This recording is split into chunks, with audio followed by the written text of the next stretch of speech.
an island by the sea filled with volcanoes, and it's beautiful. In the year -1 billion, Japan might not have been here. In the year -40,000, it was here, and you could walk to it, and some people walked to it. Then it got warmer, some icebergs melted, it became an island, and now there's lots of trees because it's warmer.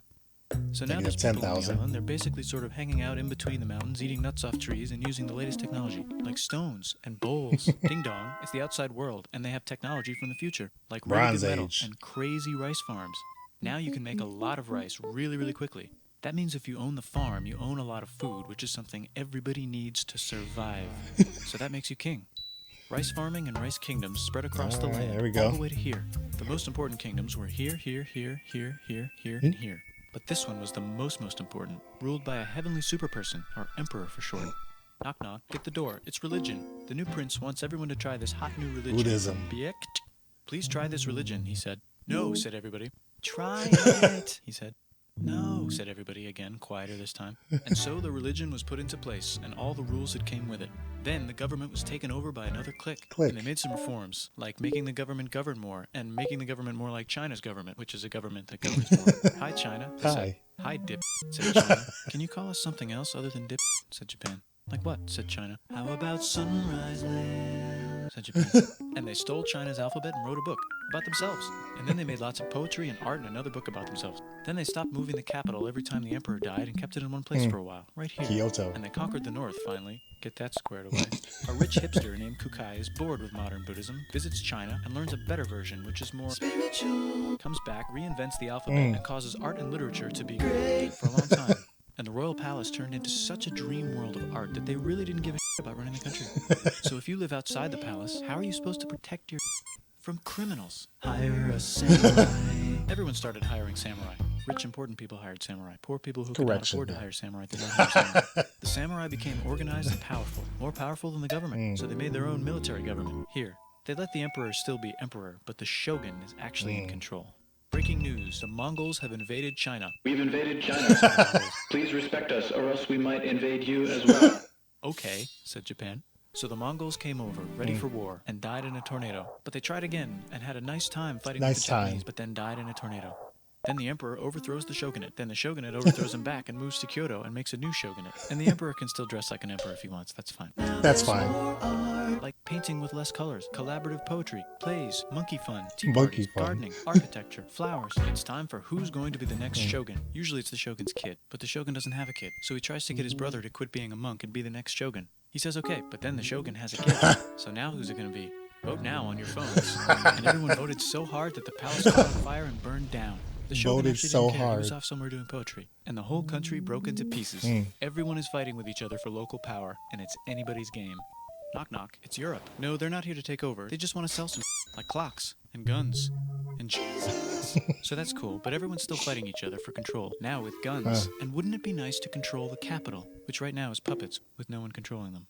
This clan is ready to make a run for it, but first they have to trample this smaller clan, which is in the way. Surprise, the smaller clan wins, and the leader of that clan steals the idea of invading the capital and invades the capital. And it goes very well. He's about halfway through conquering Japan when someone who works for him kills him, and then someone else who works for him kills them, and that guy finishes conquering Japan. And then he confiscated everybody's swords, and made some rules. And now I'm going to invade Korea, and then hopefully China, he said, and failed, and also died. But before he died, he told these 5 guys to take care of his 5-year-old son until he's old enough to be the next ruler of Japan. And the 5 guys said, yeah, right, it's not going to be this kid, it's going to be one of us, because we're grown-ups. And it's probably going to be this guy, who happens to be way more rich and powerful than him. A lot of people support him, but a lot of people support not supporting him. They have a fight, and he wins, and starts a new government, right here. And he still lets the emperor dress like an emperor, and have very nice things. But don't get confused, this is the new government, and they are very strict. So strict they close the country. No one can leave, and no one can come in. Except for the Dutch, if they want to buy and sell, but they have to do it right here. Now that the entire country was not at war with itself, the population increased a lot. Business increased, schools were built, roads were built, everyone learned to read, books were published, there was poetry, plays, sexy times, puppet shows, and Dutch studies. People started to study European science from books they bought from the Dutch. We're talking geography, skeletons, physics, chemistry, astronomy, and maybe even electricity. Maybe. Over time, the economic and cultural prosperity began to gradually slow down. It's the United States, with huge boats, with guns. The music and everything. Gunboats. Open the country.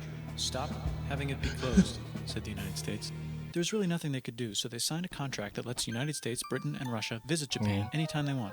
Choshu and Satsuma hated this. That sucks, they said. This sucks. And with almost very little outside help, they overthrew the shogunate and somehow made the emperor again and moved him to Edo, which they renamed Eastern Capital. They made a new government, which was a lot more Western. They made a new constitution that was pretty Western, and a military that was pretty Western. And do you know what else is Western? That's right, it's conquering stuff. So what can we conquer? Korea. They conquer Korea, taking it from its previous owner, China, and then go a little bit further. And Russia rushes in out of nowhere and says, Stop, no, you can't take that. We were going to build a railroad through here to try to get some... And Russia builds their railroad, supervised by a ton of soldiers. And then when the railroad was done, they downgraded to a ton. Did I say downgrade? I meant upgrade. And Japan says, can you maybe chill? Maybe and Russia chill. says, how about maybe you chill? Japan is kind of scared of Russia. You'll never guess who's also kind of scared of Russia. Great Britain. So Japan and Great Britain make an alliance together so they can be a little less scared of Russia. Feeling confident, Japan goes to war against Russia, just for a moment. And then they both get tired and stop. It's time for World War I. The world is about to have a war because it's the 1900s and weapons are getting crazy, and all these empires are excited to try them out. Meanwhile, Japan has been enjoying conquering stuff and wants more. The next thing on their list is this part of China and lots of tiny islands. All that stuff belongs to Germany, which just had war declared on it by Britain because Britain was friends with Belgium, which was being trespassed by Germany in order to get to France to kick France's ass because France is friends with Russia, who was getting ready to kick Austria's ass because Austria was getting ready to kick Serbia's ass because someone from Serbia shot the leader of Austria's ass. Or actually shot him in the head. And Britain is currently friends with Japan, so you know what that means. Duh, Japan should take the islands. Which they wanted to do anyway, so they called Britain on the telly to sort of let them know. And then they did it. And they also helped Britain a little here and there with some errands and stuff. Now the war is over, and congratulations, Japan. You technically fought in the war, which means you get to sit at the negotiating table with the big dudes, where they decided who owns what. And yes, Japan gets to keep all that they stole from Germany. You also get to join the post-war mega alliance, the League of Nations, whose mission statement is to try not to take over the world.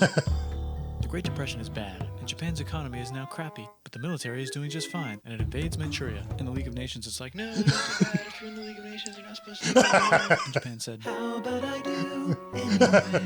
And Japan invaded more and more and more and more of China, and was planning to invade the entire East. You've got mail. It's from Germany, the new leader of Germany. He has a cool mustache, and he's trying to take over the world and he's friends. This also got forwarded to Italy. They all decided to be friends because they had so much in common. It's time for World War II. Germany is invading the neighbors. Then they invade the neighbors' neighbors. Then the neighbors' neighbors' neighbors, who happened to be Britain, said, holy And the United States started helping Britain because they are good friends, and started not helping Japan because they're friends and our friends are not friends. Plus they're planning on invading the entire ocean. The United States is also working on a large, very huge bomb, bigger than any other bomb, ever. Just in case. But they still haven't joined the war. War looks bad on TV, and the United States is really starting to care about their image. But then Japan spits on them in Hawaii and challenges them to war. And they say yes. And then Germany, as a symbol of friendship, declares war on the United States also. So the United States goes to war in Europe, and they help the gang chase Germany back into Germany. And they also start chasing Japan back into Japan.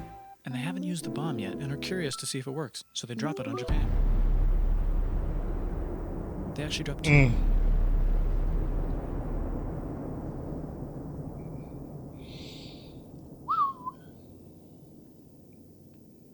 No, things got serious here.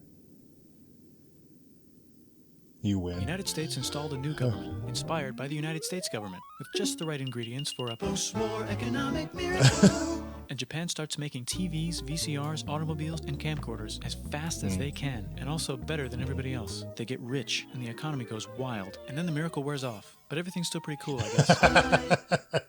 guess. and that's it.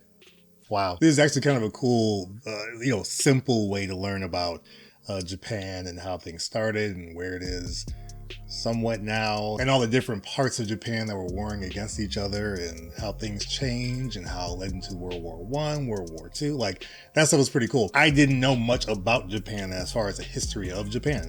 This is kind of a cool way to go about it. Yes, it's not like the end all be all, like, hey, this is how you should learn about Japan with this video. That's not the case. But well, it's a cool, high level version of learning about what happened in Japan. I like the quick little clips of Mario and Dragon Ball Z at the end, and just all the things they've done with their economy with technology and just really pushing things out that way. That was pretty cool too. So this was nice. This was cool. Hit the like button to let me know if you guys want to really see the next one, which is History of the World, I guess. That's the one that you guys have really been pushing to me to watch. I figured I'd watch this first because it came out first, as far as when it was uploaded.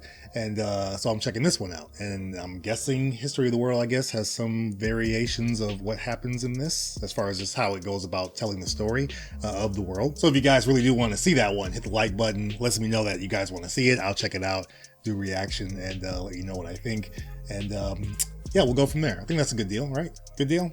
Yeah, thanks for coming by and checking this out with me. I'm glad that we could laugh together, watch together, members, subscribers, watchers, however you support. It's really awesome that you do. If you're a watcher though, hit that subscribe button. It goes from red to gray. Also, while you're at it, hit that notification bell down below so you don't miss out on any future videos. That's all I got on this. Hopefully you enjoyed it. I will see you guys as always on the next video.